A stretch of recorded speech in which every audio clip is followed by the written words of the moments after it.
everyone, welcome to my channel Milestones in Biology. So let's start with today's video. Today I'm going to start with the topic that is salient features of double helical structure of DNA. In previous class I have explained the structure of DNA, the components of DNA, everything I have explained in my previous video. In this I'm going to teach about the salient feature. जो DNA double helical structure था उसके क्या special features थे that I'm going to teach. One thing you have to remember here that this question is directly asked in boards. Generally इस question को directly भी पूछा जाता है या इसको किसी ना किसी तरीके से पूछा जाएगा एंड ये जो पॉइंट्स मैं आपको बताने वाली हूँ बहुत इंपॉर्टेंट है and while teaching I have taken care that complete knowledge will be from your NCERT book only. So please read that from your textbook. So salient feature, number one feature of this double helical structure is that it is having two polynucleotide chain. ये जो DNA structure है इसमें दो polynucleotide chains है.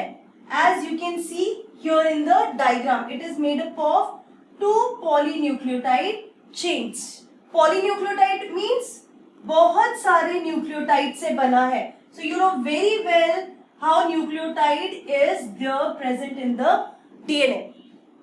Second is the DNA. This DNA is having backbone of pentose sugar and phosphate. तो इसका जो backbone है तो अगर बैकबोन देखेंगे तो अगर ये ब्लैक कलर का पेंटोज शुगर है तो ये जो ब्लू कलर से मैंने मार्क किया है दैट इज फोस्फेट. ठीक है, तो कैसे हम लिख सकते हैं pentose sugar phosphate, pentose sugar phosphate. इस तरीके से बैकबोन जो है इस डीएनए का उसमें pentose sugar and phosphate present है, whereas the nitrogenous base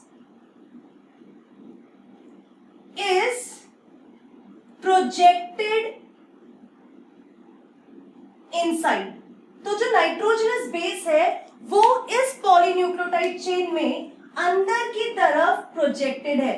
suppose this is A, T, G, C, A. इस तरीके से पॉलीन्यूक्लियोटाइड चेन में वो अंदर की तरफ प्रोजेक्टेड होंगे. So let me draw on the other chain too. This is the phosphate for your better understanding and their nucleotide T, A, C, G, T. Okay, so this is the second point. Third point is the turn. आप देख रहे हो ये जो DNA turn ले रहा है, the direction of turn is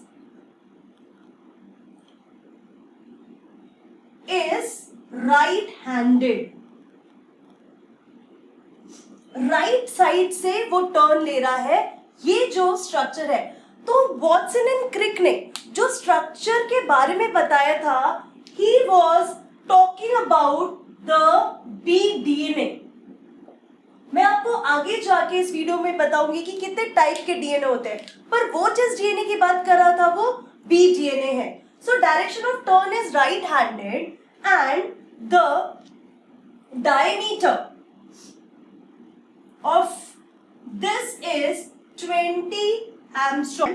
Next is right handed है उसका turning का direction, diameter 20 है and one turn is having length approximately 3.4 nanometer or you can also write it as 34 Armstrong. तो जो length है एक टर्न की, सो अब एक टर्न हम कैसे कैलकुलेट करेंगे. आप देख रहे हो इस स्ट्रक्चर में ये एक छोटा सा टर्न है जिसको हम बोलेंगे माइनर ग्रूव एंड यहाँ पे एक ग्रूव दिख रहा है जिसको आप बोलोगे major groove. Okay, so one turn का मतलब क्या है? Suppose this is a circle, ठीक है, तो आप अगर सर्कल को ब्रेक कर देते हैं और इस सर्कल को मैं टर्न कर दूं तो ये सर्कल कुछ इस तरीके से भी किया जा सकता है. फाइन. सो इसका जो ये 360 डिग्री है और इसको हमने ब्रेक कर दिया है तो ये भी 360 डिग्री ही होगा अगर हम इसे टर्न करके वापस से सर्कल बना दें. तो this is one turn. Same thing you will see here. One turn is the distance between two consecutive minor groove or two consecutive major groove. ठीक है, तो आप इसको एक टर्न बोल सकते हैं, वन टर्न. एंड आप इसको, ये वाला जो है, इसको भी वन टर्न बोल सकते हैं. ठीक है, तो यहां से अगर हम देखेंगे तो ये मेजर ग्रूव्स हैं, तो distance between two consecutive major groove, and यहाँ पे ये दो माइनर ग्रूव है तो distance between two minor groove is also called as one turn. तो डिस्टेंस जो है वन टर्न का, जो लेंथ है वन टर्न का, that is I told you approximately 3.4 nanometre, और आप इसको 34 एंगस्ट्रॉम भी लिख सकते हैं. अब अगर हम बात करें कि एक टर्न में, in one turn how many base pairs are there, तो एक टर्न के केस में हम देखते हैं टोटल 10 बेस पेयर्स होते हैं. बेस पेयर्स अगर 10 हैं इतने डिस्टेंस में, so what is the distance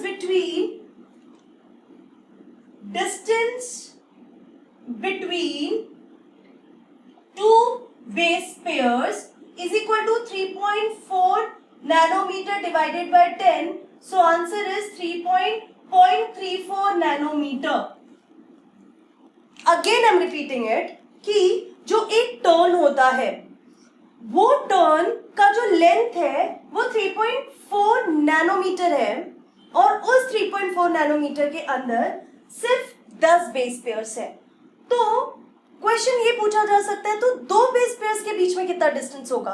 तो obviously it's a simple mathematics that 3.4 divided by 10 you will get 0.34 nanometre distance between two consecutive base pair. Diameter is 20. I have given you all the number related to the DNA. Now next important point about the salient feature is that it is DNA double strand is anti-parallel. Anti-parallel का मतलब क्या होता है कि polarity जो है, polarity is opposite. Polarity opposite का मतलब एक स्ट्रैंड अगर 3 प्राइम टू 5 प्राइम है तो उसका ऑपोजिट स्ट्रैंड जो है वो 5 प्राइम टू 3 प्राइम होगा. ठीक है, इस तरीके से होगा. तो ये जो मैंने दो स्ट्रैंड्स बनाए हैं, अगर यहाँ 3 प्राइम है तो यहाँ पे 5 प्राइम होगा, यहाँ पे 5 प्राइम है तो यहाँ पे 3 प्राइम होगा. This is called anti parallel strands and the polarity is opposite. Next point here to be added is जो प्यूरिन्स, ये जो दो स्ट्रैंड्स है, these two strands bonded through hydrogen bond. जो दो स्ट्रैंड्स है उन दोनों के बीच में जो बॉन्डिंग है that is the hydrogen bond. And वो हाइड्रोजन बॉन्ड किसके बीच में है? If we see the hydrogen bond, जो मैं आपको ऑलरेडी बता चुकी हूँ, हाइड्रोजन बॉन्डिंग जो है वो A और T के बीच में है, that is purine pyrimidine, and they are connected with double hydrogen bond, whereas G and C are connected with triple hydrogen bond. And because of this, इनके बीच में जो distance है वो maintained है throughout the strand because of having total 3 rings. यहाँ अगर आप calculate करेंगे तो भी आपको 3 रिंग देखने को मिलेगा. मिलेगा because of this equality in the number of ring. The double helical structure of DNA is having equal diameter throughout the structure. आप कहीं भी कोई भी पोर्शन उठाओगे डीएनए का, उनके बीच में जो डायमीटर है, डिस्टेंस जो है वो सेम ही रहता है. Because of that, because of this the जो डीएनए होता है वो स्टेबल होता है. ठीक है. So this is all about the salient feature of DNA. Salient feature में सबसे पहला, इसको हम 1 में ही काउंट करते हैं और इसको मैं सेकंड कर देती हूँ.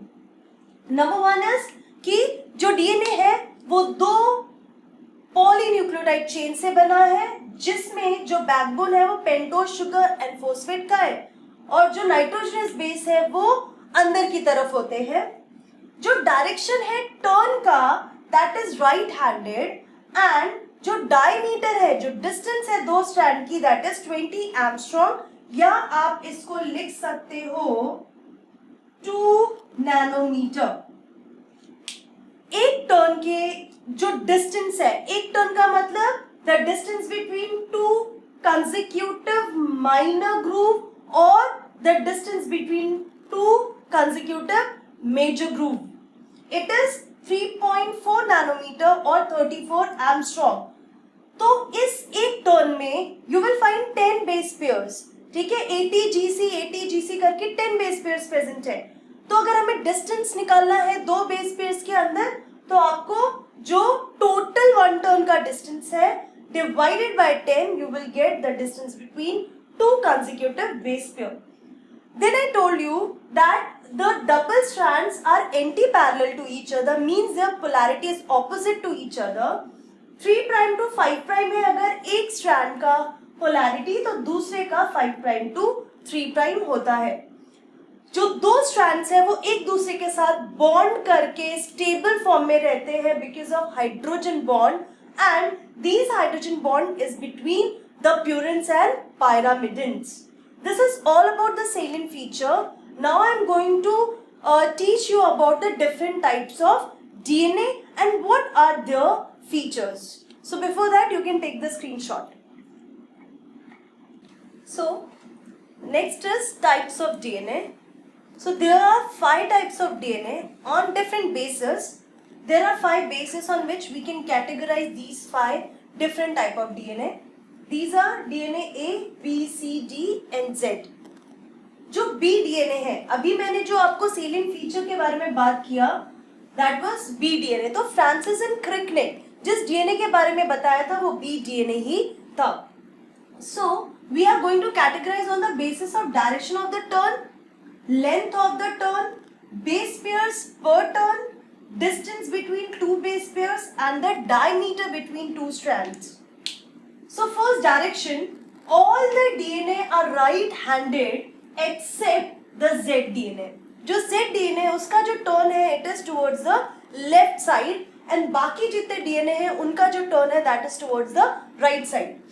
If we talk about length, here you know about the B DNA. B DNA का जो एक टर्न की जो लेंथ है दैट इज 34 एंगस्ट्रॉम, बट बाकी के जो डीएनए है ए का 25 एंगस्ट्रॉम है, सी का 30, डी का 24 एंड जेड का 45. तो अगर हम देखें तो सबसे ज्यादा जो लेंथ है वो जेड डीएनए का है. नेक्स्ट द बेस पेयर्स पर टर्न, एक इस लेंथ में कितने बेस पेयर्स आते हैं दैट इज दिस. तो आपको पता है बी टाइप में क्या आता था, 10 बेस पेयर्स आते थे. बाकी के टाइप में 11 आते हैं, 9.33, 8 and 12. Then if we will divide this by this, मतलब अगर हम लेंथ को, टर्न जो है उसकी लेंथ को number of base pairs in that turn, if we will divide it we will get this answer.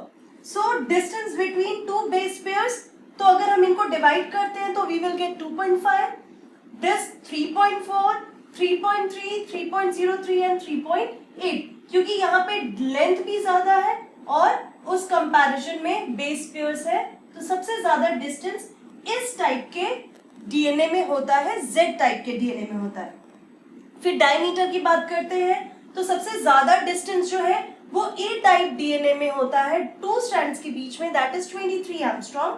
फिर जो नॉर्मल B डीएनए है वो 20 एंगस्ट्रॉम है। बाकी के जो डीएनए है उनके बीच की जो लेंथ है वो 19 एंगस्ट्रॉम है और वो सेम रहती है। So this is all about the types of DNA. आपके इंटरेस्ट का और आपकी नॉलेज के लिए जो इम्पोर्टेंट है that is B and Z DNA. आपको ये मैंने एक्स्ट्रा बताया है, बट जनरली पिछले कुछ सालों से जो ट्रेंड फॉलो हो रहा है मेडिकल एंट्रेंस एग्जाम के लिए, उसमें ज्यादा ध्यान दिया जाता है एनसीईआरटी टेक्स्ट बुक में ही। सबसे ज्यादा जो क्वेश्चंस पूछे जाते हैं वो एनसीईआरटी बुक से ही पूछे जाते हैं। बट जब मैं बात कर रही हूँ बहुत सारे मतलब हायर लेवल के एग्जाम्स के बारे में, if you are appearing for it, olympiad, ये सब जो एग्जाम्स होते हैं उसमें इनसे रिलेटेड क्वेश्चंस पूछे जाते हैं। So this is just for your knowledge, you should have one glance on it, that's all. बहुत डेप्थ में जाके स्टडी आप इस टॉपिक को नहीं करेंगे तो भी चलेगा। After this, after the salient feature, after the double helical structure, जो फ्रांसिस क्रिक साइंटिस्ट थे,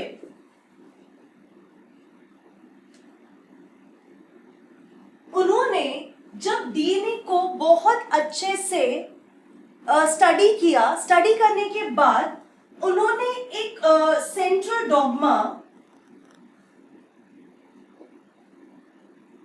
एक पॉस्टुलेट दिया। अकॉर्डिंग टू दैट पॉस्टुलेट, जो जेनेटिक इंफॉर्मेशन है, that postulate states that the genetic information flows in such a way। किस तरीके से flow होता है? जो डीएनए है वो आरएनए बनाता है और जो आरएनए है फिर जाके प्रोटीन बनाता है। डीएनए से जो आरएनए बनता है उसको बोला जाता है ट्रांसक्रिप्शन, और ये होता है न्यूक्लियस में। आरएनए से जो प्रोटीन बनता है that process is called translation, जो साइटोप्लाज्म में होता है। So this was central dogma according to Francis Crick. Francis Crick ने बताया कि जो जेनेटिक इंफॉर्मेशन होता है वो इस तरीके से फ्लो होता है, and before starting this process DNA will be replicated. So DNA का रेप्लिकेशन होता है और फिर ये इस तरीके से इस वे में एक्सप्रेस होता है जेनेटिक इंफॉर्मेशन। इसके बाद you will find is an exception. Exception is in case of virus. ऐसे वायरस जिनका जेनेटिक मटेरियल आरएनए होता है, उन वायरस के केस में जब वो वायरस हमारे जेनेटिक मटेरियल, हमारे सेल्स को अफेक्ट करता है, that time one more added process will be there which is called reverse transcription। Reverse transcription का मतलब पहले जो आरएनए है वो डीएनए बनाएगा। आरएनए मतलब वायरस का आरएनए डीएनए बनाएगा और उसके बाद ये वाला जो प्रोसेस है वो स्टार्ट हो जाएगा। तो आपको क्या पता है कि डीएनए से आरएनए बनता है और उसको हम ट्रांसक्रिप्शन कहते हैं, बट जब आरएनए से डीएनए बनता है उसको हम रिवर्स ट्रांसक्रिप्शन कहेंगे, because that process is the only process through which this virus can infect the living organism and they can use the machinery of the eukaryotic cells. So this is all about the central dogma. Again this is a very important topic. NEET में कैसा question पूछा जाता है कि जो central dogma है वो किस साइंटिस्ट ने उसके बारे में बताया था। So this can consider as important for NEET. ठीक है, तो इस इंफॉर्मेशन को आपको याद रखना पड़ेगा। प्लस सेंट्रल डॉगमा का ये एक्सेप्शन जो वायरस के केस में होता है, जिसमें रिवर्स ट्रांसक्रिप्शन से इंफॉर्मेशन, जेनेटिक इंफॉर्मेशन जो है वो टर्न होना शुरू होती है। So this is all about today's video. आज की वीडियो में मैंने आपको सेलिएंट फीचर बताया है। आज की वीडियो में मैंने types of DNA and central dogma 3 topics cover किए हैं। So it's all about DNA. So keep learning, keep watching my video, be safe and goodbye.